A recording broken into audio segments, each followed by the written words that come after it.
Et si je vous disais que vous n'avez pas besoin d'être parfaite pour qu'un homme tombe éperdument amoureux de vous, ni d'avoir le corps idéal, ni de jouer avec ses émotions, ni d'apprendre des techniques pour lui faire ressentir votre absence.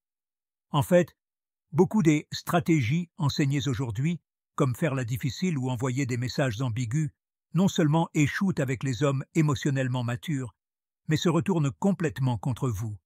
Elles le repoussent, le déconnectent, l'ennuient. Pourquoi?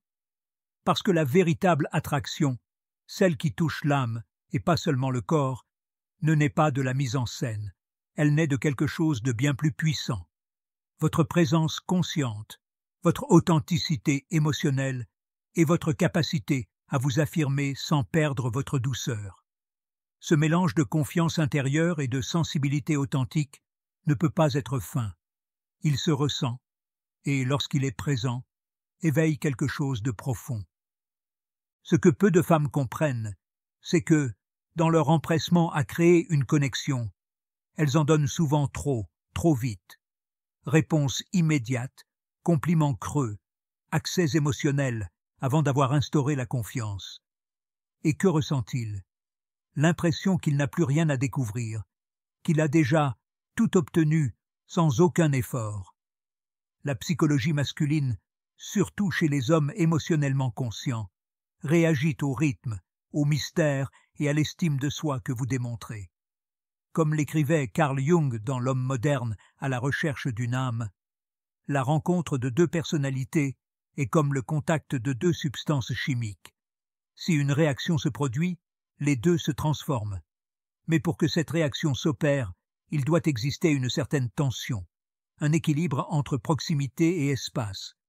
Si l'une des deux est déjà entièrement absorbée par l'autre dès le départ, il n'y a ni magnétisme ni découverte possible. Et c'est là que beaucoup de femmes perdent leur pouvoir sans s'en rendre compte, en cherchant à plaire, en étant toujours trop agréables, en répondant trop vite, en faisant des compliments trop évidents, sans remarquer que cette urgence à être acceptée les rend prévisibles. Et la prévisibilité est l'ennemi du désir, non pas parce qu'il faut se cacher, mais parce que votre profondeur mérite d'être explorée, pas cédée sans réflexion. Cette vidéo s'adresse à vous si vous avez déjà ressenti que, malgré tous vos efforts pour un homme, vous n'étiez pas à la hauteur, non pas parce que vous ne l'étiez pas, mais parce que vous vous étiez montré dans le besoin de plaire, plutôt que dans la valeur de votre essence. Aujourd'hui, vous allez découvrir comment une femme peut éveiller quelque chose de profond chez un homme sans avoir besoin d'être parfaite, ni de forcer quoi que ce soit. Nous allons parler d'intelligence émotionnelle appliquée à l'attraction, de la façon dont une présence ferme mais douce peut aimanter un homme au niveau de l'âme. Nous allons démonter les erreurs courantes que beaucoup de femmes commettent sans le savoir. Et surtout, je vais vous révéler 3 phrases qui, lorsqu'elles sont prononcées avec la bonne attitude, éveillent en lui quelque chose qu'aucune stratégie ne peut provoquer. L'admiration sincère, la connexion émotionnelle et l'envie de prendre soin de vous. Pas de vous conquérir. Ce n'est pas une vidéo sur des techniques de séduction. C'est un voyage dans le pouvoir d'être vous-même, sans masque, sans besoin de validation externe, car la femme qui sait qui elle est ne cherche plus à attirer l'attention. Elle choisit depuis la paix intérieure. Préparez-vous, car une fois que vous aurez compris cela, vous n'attirerez plus simplement des hommes différents. Vous cesserez de gaspiller votre énergie avec ceux qui ne sont pas à votre hauteur. Il y a quelque chose que beaucoup de femmes n'ont pas encore découvert. La véritable attraction n'a rien à voir avec le soin que vous apportez à votre apparence, ni votre degré de sensualité ou d'accessibilité. Le désir véritable, celui qui laisse une empreinte émotionnelle, ne se construit pas à la surface, mais à l'âme. Et c'est là que beaucoup se trompent, sans en avoir conscience. Elles croient qu'il faut s'adapter au goût de l'homme, renforcer ce qu'ils voient déjà chez tant d'autres femmes. Mais les hommes émotionnellement matures ne cherchent pas plus de la même chose. Ils cherchent quelque chose qui les secoue, qui les confronte subtilement, qui les pousse à se demander Qui est cette femme et pourquoi ne puis-je pas cesser de penser à elle? Ce type de magnétisme ne naît pas du contrôle, mais de l'authenticité d'une femme qui se connaît si bien qu'elle n'est pas pressée de le prouver, qui ne se surexpose pas, qui ne parle pas plus que nécessaire, qui n'a pas besoin de la validation d'autrui pour savoir qu'elle a de la valeur. Et c'est précisément pour cette raison qu'elle devient inoubliable. Carl Jung écrivait dans Tips psychologiques: « L'authenticité n'est pas un aboutissement, mais un processus constant de découverte de soi. » Et quel est le lien avec l'attraction? Tout. Car les hommes, comme les femmes, perçoivent quand quelqu'un joue un rôle, quand l'énergie que vous dégagez ne vient pas de votre centre, mais d'un besoin d'être accepté. Et cette fréquence énergétique, bien qu'elle ne puisse être expliquée par des mots, se ressent clairement. Beaucoup d'hommes éveillés émotionnellement s'éloignent, non pas parce qu'ils ne ressentent pas d'attraction, mais parce qu'ils perçoivent une incohérence entre ce que la femme dit et ce qu'elle est réellement. Cette incohérence les déroute ou les éteint. Aucun désir ne survit longtemps dans l'incohérence. Ce qui est puissant, c'est ceci. Quand une femme agit depuis son authenticité, quelque chose change dans son énergie. Elle n'a plus besoin de plaire. Elle commence à observer. Elle ne cherche plus à être choisie. Elle commence à choisir. Elle n'a pas peur de se montrer telle qu'elle est, car sa valeur ne dépend pas de la façon dont elle est reçue, mais de la façon dont elle se soutient intérieurement. Ce type de femme n'arrive pas chez un homme pour qu'il la fasse sentir importante. Elle se sent déjà précieuse. Elle vient pour voir si cet homme mérite une place dans son monde. Et lorsqu'il perçoit cela, son esprit change, son attention s'aiguise, son désir se creuse. Il n'est plus face à une femme qui veut lui plaire. Il est face à une femme qui pourrait le défier émotionnellement, qui pourrait lui révéler de nouvelles dimensions de lui-même. Et c'est irrésistible pour l'homme qui lui convient. L'authenticité se traduit aussi par la cohérence émotionnelle. Vous autorisez à ressentir, sans dramatiser, dire ce que vous pensez sans agressivité, être douce, sans être complaisante. C'est cette présence qui ne cherche pas à se faire remarquer, mais le fait néanmoins. Et voici la clé. On ne peut pas feindre l'authenticité. On ne peut pas la maquiller ni la décorer.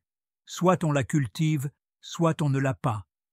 C'est pourquoi cette vidéo ne parle pas de technique, mais de revenir à soi, à son noyau, de réinvestir son corps avec présence, ses émotions avec dignité et ses silences avec fermeté. Comment cultiver cette authenticité? D'abord, cessez de vous demander si vous êtes suffisante pour lui. Commencez à vous demander s'il est suffisant pour vous. Ensuite, arrêtez de chercher des formules. Commencez à vous écouter, à choisir vos mots depuis l'âme et non depuis la peur. Troisièmement, honorez vos temps. N'accélérez pas le processus de connexion. Le mystère fait partie de l'art. Comme l'a aussi dit Jung dans « Le moi et l'inconscient », il n'y a pas d'éveil de la conscience sans douleur. Les gens feront n'importe quoi, aussi absurde soit-ce, pour ne pas affronter leur âme. Mais si vous avez le courage de vous regarder, de vous ressentir et d'agir depuis là, je vous assure que les hommes qui en valent la peine ne vous oublieront jamais. Lorsque vous vous présentez depuis cette profondeur, tout change. Vous n'êtes plus seulement une femme attirante. Vous devenez une expérience émotionnelle, un miroir qui les confronte, un mystère qui les défie, un refuge émotionnel, mais aussi une frontière claire. Une femme ainsi ne se fait pas supplier.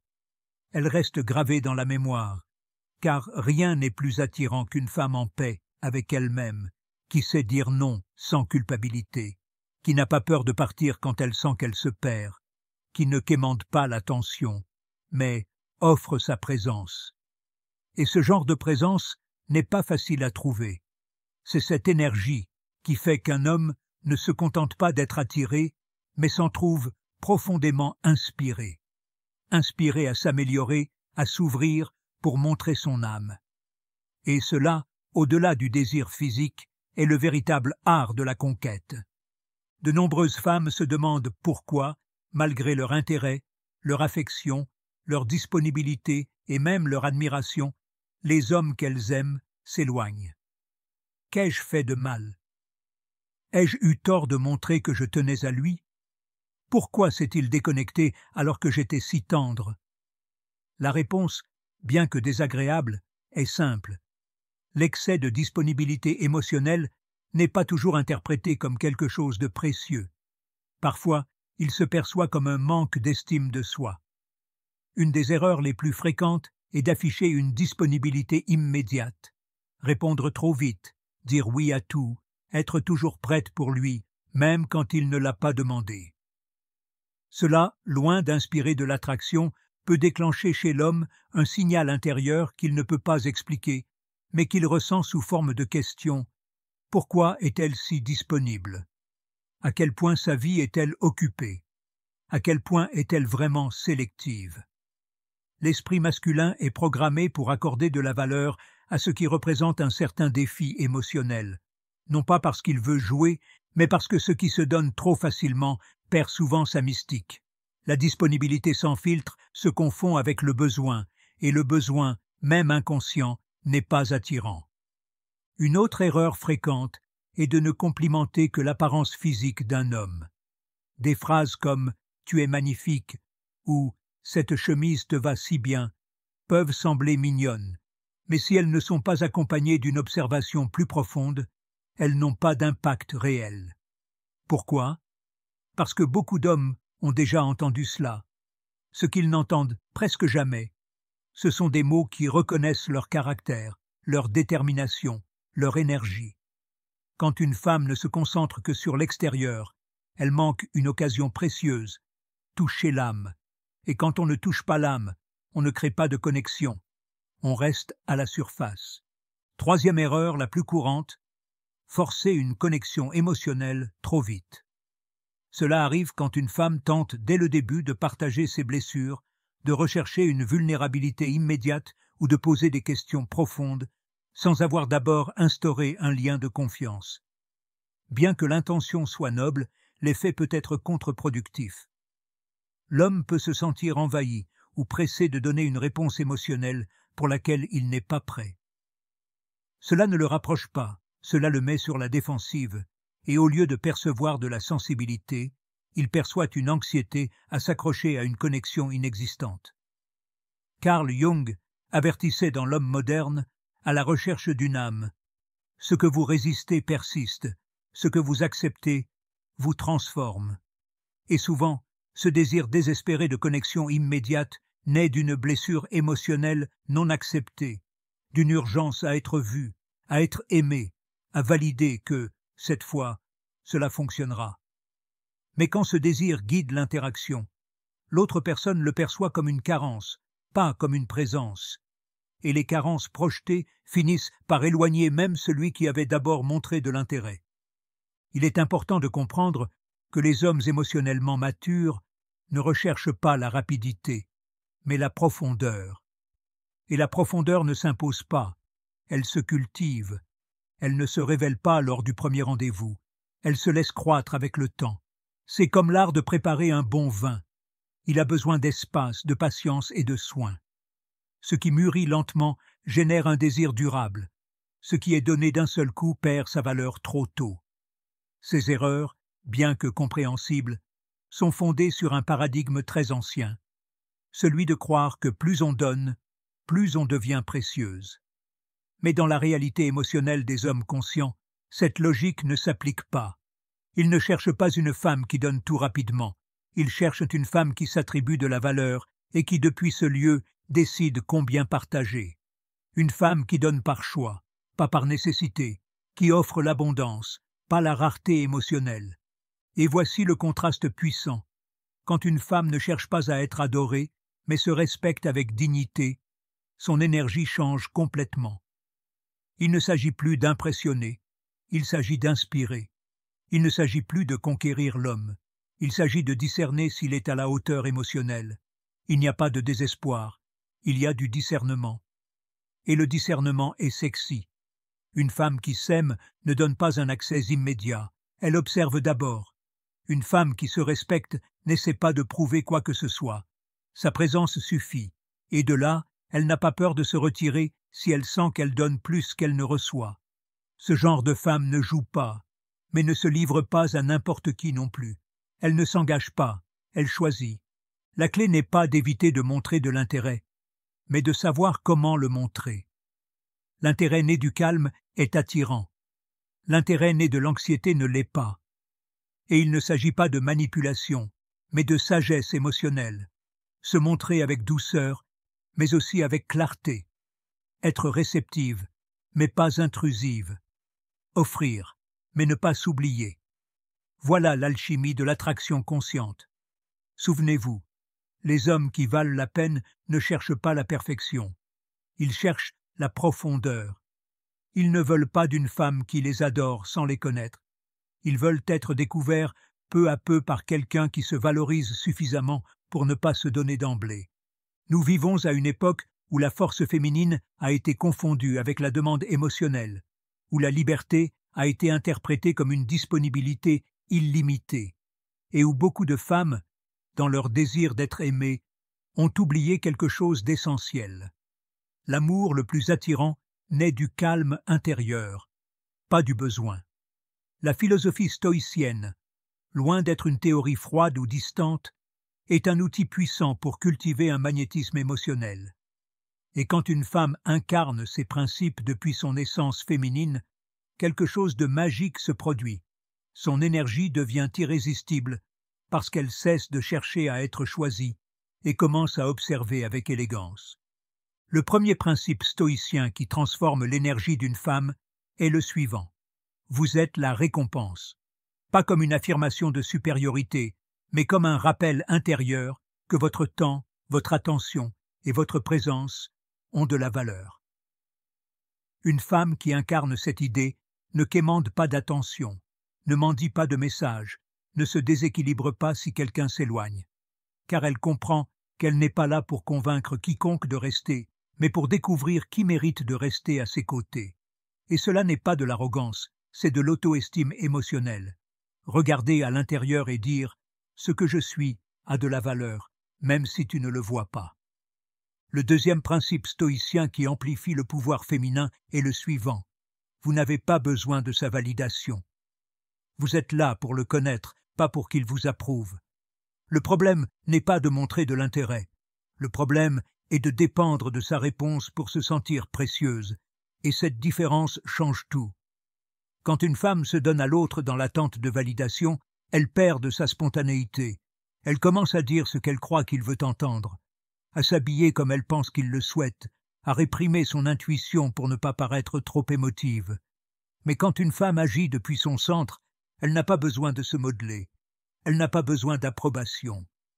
Son regard, son silence, son langage corporel sont déjà un message clair. Je suis ici pour voir si tu es capable de voir ce que je sais déjà que je suis. Carl Jung écrivait dans Le Moi et l'inconscient. Celui qui regarde à l'extérieur rêve. Celui qui regarde à l'intérieur s'éveille. Et une femme éveillée ne bouge plus par anxiété. Elle bouge par choix. Elle n'entre pas dans une relation pour se sauver. Elle entre pour partager ce qu'elle a déjà construit intérieurement. Et cette stabilité émotionnelle a un pouvoir magnétique difficile à décrire, mais impossible à ignorer. Le troisième principe stoïcien qui transforme l'attraction est celui-ci. Votre pouvoir réside dans votre attitude, pas dans votre apparence. Bien sûr, la beauté physique peut attirer l'attention, mais ce qui soutient réellement le désir à long terme, c'est l'attitude, la manière dont une femme s'exprime, se tient, communique, fixe des limites et laisse de l'espace. C'est cette élégance tranquille, ce sourire non pressé, cette façon de dire « je ne sais pas si tu es à mon niveau, mais je suis prête à le découvrir ». Une femme au comportement conscient n'a pas besoin d'élever la voix pour être entendue, elle n'a pas besoin de se montrer pour être remarquée, elle n'a pas à rivaliser avec d'autres, car son pouvoir ne réside pas dans ce qu'elle expose, mais dans ce qu'elle irradie. Et cette énergie ne s'achète pas et ne s'apprend pas dans un cours, elle se cultive. Comment se cultive-t-elle? Par le silence intérieur, en passant du temps seul avec vous-même, lors de journées de doute, et en vous rappelant que, même avec la peur et même sans réponse, vous êtes précieuse.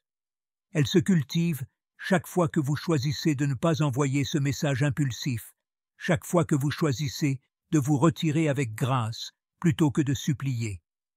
Chaque fois que vous honorez votre intuition, même si vous ne pouvez pas la justifier rationnellement. Une femme stoïcienne n'est pas froide, elle est sélective. Elle n'est pas distante, elle respecte ses émotions et les exprime lorsqu'il y a de la place pour les recevoir. Et cela n'est pas seulement sage, c'est incroyablement séduisant, parce que le véritable pouvoir féminin n'est pas de crier « Regarde-moi ». Il est dans la capacité de garder le silence sans perdre sa présence, dans le choix de partager votre énergie, dans la reconnaissance que votre amour n'est pas une monnaie d'échange, mais une offrande faite seulement lorsqu'il y a réciprocité. Ce genre de femme n'a pas besoin de manipuler. Son authenticité suffit de preuve. Elle ne cherche pas à confirmer s'il l'aime. Elle cherche à confirmer s'il est à la hauteur de la femme qu'elle est devenue. Et quand un homme émotionnellement éveillé perçoit cette énergie, il ne peut s'empêcher d'être attiré. Car il n'est pas face à une femme qui se bat pour attirer son attention. Il est face à une femme qui pourrait bouleverser sa vision de l'amour. Il ne s'agit pas seulement de ce que vous dites, mais de l'endroit d'où vous le dites. Une phrase, aussi belle soit-elle, n'aura aucun pouvoir si elle n'est pas soutenue par une attitude ferme, détendue et consciente. Le véritable magnétisme ne naît pas de la bouche, il naît de la présence émotionnelle. La femme qui conquiert depuis l'âme ne le fait pas parce qu'elle a étudié des techniques, ni parce qu'elle a appris à dire ce que les hommes veulent entendre. Elle le fait parce qu'elle se connaît, parce qu'elle ne cherche pas à être choisie, mais à découvrir qui mérite de faire partie de son monde, parce qu'elle n'agit plus depuis l'anxiété, mais depuis la sérénité de quelqu'un qui a la clarté de sa valeur. Carl Jung disait dans La dynamique de l'inconscient quelque chose de profondément révélateur. La solitude ne vient pas de l'absence d'être autour de vous, mais de l'incapacité à communiquer les choses qui vous semblent importantes. Et voici la clé. Une femme qui communique depuis sa vérité intérieure, même dans le silence, génère une vibration qui se ressent. Et cette énergie n'a pas besoin de mots parfaits. Elle a besoin d'authenticité. Au fond, il ne s'agit pas de séduction, mais de sélection. De savoir quelles énergies vous voulez dans votre vie, de comprendre que votre temps est sacré et que votre corps est un espace spirituel, pas un appât. Il s'agit de cesser de courir après ce qui n'est pas aligné et de permettre à ce qui l'est d'arriver avec naturel. Quand vous vivez depuis cette énergie, vous devenez magnétique, non pas par arrogance, mais par présence. Vous n'avez plus besoin de convaincre, de poursuivre, ni de vous exhiber, car votre sérénité devient une force en soi. Et ce qu'il y a de plus beau, c'est que toute femme peut accéder à ce pouvoir. Ce n'est pas une question d'âge, de poids ou de beauté physique. C'est une question de présence, d'une décision profonde de revenir à soi, de ne plus demander la permission pour se sentir en sécurité et de commencer à habiter son authenticité avec dignité. C'est ce qui transforme vos relations. Car quand vous êtes en harmonie avec vous-même, les liens que vous créez sont aussi plus sains.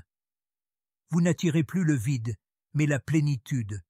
Vous ne demandez pas à être comblé, vous partagez votre abondance émotionnelle.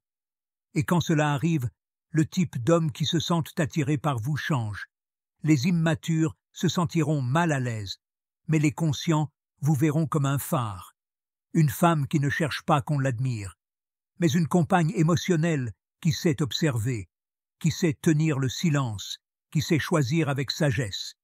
Et il ne s'agit pas de le faire parfaitement, mais de le faire depuis l'âme, de comprendre que votre plus grand pouvoir n'est pas dans votre apparence, mais dans votre vibration, dans ce que vous dites quand personne ne vous écoute, dans votre capacité à partir quand quelque chose ne vous honore pas. Et cela, ma chère, ne s'apprend pas, cela se cultive. Votre pouvoir n'est pas dans votre apparence, votre pouvoir est dans votre énergie, dans votre façon de marcher, de vous taire, de regarder, de choisir. Il réside dans votre cohérence interne, dans votre décision quotidienne, d'être fidèle à vous-même. Et si un homme ne sait pas apprécier cela, ce n'est pas à vous de changer. C'est à vous de changer de direction. Jung disait « Le privilège d'une vie est de devenir ce que l'on est vraiment. » Et c'est aussi le privilège de toute relation, être avec quelqu'un qui respecte ce que vous êtes réellement. Ainsi, aujourd'hui, plus que de vous donner des phrases pour séduire, j'espère vous avoir rappelé quelque chose de plus profond. Vous n'avez pas besoin de stratégie pour être suffisante. Vous avez juste besoin de cesser de cacher votre vérité. Car la véritable attraction ne consiste pas à convaincre qui que ce soit. Il s'agit de se montrer dans la vérité et de permettre à la bonne personne de se révéler, elle aussi. Et si cette réflexion vous a touché, si vous sentez quelque chose s'éveiller en vous en lisant ceci, je vous invite à rester, vous abonner et liker. Car cet espace n'est pas pour vous apprendre à manipuler, mais pour vous aider à vous souvenir de qui vous êtes.